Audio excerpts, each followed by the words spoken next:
Welcome to Virttex, probably the most advanced driving simulator ever created. Those hydraulic lifts move the dome along with the vehicle inside. Engineers at Ford visited flight training centers, even NASA, to come up with something that best simulates the actual driving experience.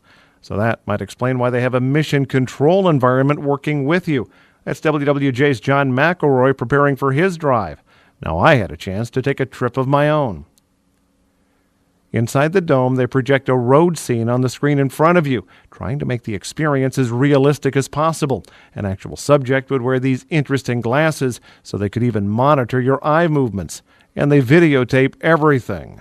Okay. And put the vehicle into drive like you normally would. All right. And you can start driving now, accelerate the vehicle up to about 65 miles per hour. Okay. It's not critical that you maintain that speed, but 65 plus or minus 5 will be fine. All right, just trying to get the feel of it. Yeah, first. take some time to get acclimated to the feeling. We're going to have you stay in the right-hand lane. Just like I'm driving on a freeway. That's right. Yeah. Now, my brief mission was to get comfortable driving on a road patterned after I-94 in West Michigan. Yes, there are no mountains in West Michigan. They added those to break up the scenery. Now, I'm somebody who gets a lot of motion sickness playing video games, but as this dome moves with you, things feel more like you're really driving. Now, as you get used to things, they add in traffic. They have you do some possibly distracting tasks, like reading numbers off a screen where a cell phone might be. 3, 8, 3, 4, 3. Excellent. You got them all right, drove safely. Do that one more time, get you used to that. Please read the numbers. Then, surprise!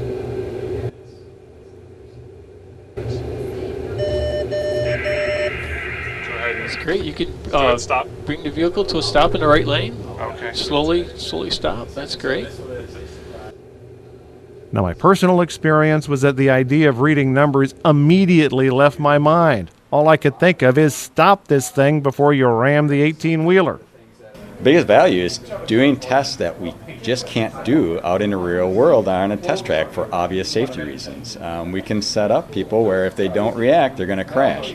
In Virttex, if they crash, it's a virtual crash. People get upset about it, but they can walk away from the experiment. They're going to live to tell about it, if you will. Not that I learned this personally, but they tell me if you crash virtually, it just goes through the other vehicle. No harm, no foul. The current testing project is to figure out how best to warn drivers of impending dangers. Right now, we're looking at a lot of the active safety technologies that are coming out in the vehicles, lane departure warnings, forward collision warnings, adaptive cruise control, and measuring driver performance. So not just whether they like a particular warning, a sound warning versus a vibration warning versus a visual warning, but how do they actually perform in some of these critical situations? Do they avoid an accident? Do they react appropriately if they get a particular type of warning in some of these situations? And so we can set up in the simulated environment some very controlled situations where we can visually distract a driver, for example, and while they're looking down, you might think of somebody looking down at their cell phone or BlackBerry or something like that, and while that's happening, we can change the traffic environment around them enough to create a critical situation where a warning would be activated and see how the drivers actually respond. Does a particular warning elicit a faster reaction and an appropriate reaction compared to another type of warning? In past experiments, Virttex has found that teenagers are much more distracted by cell phones than adults.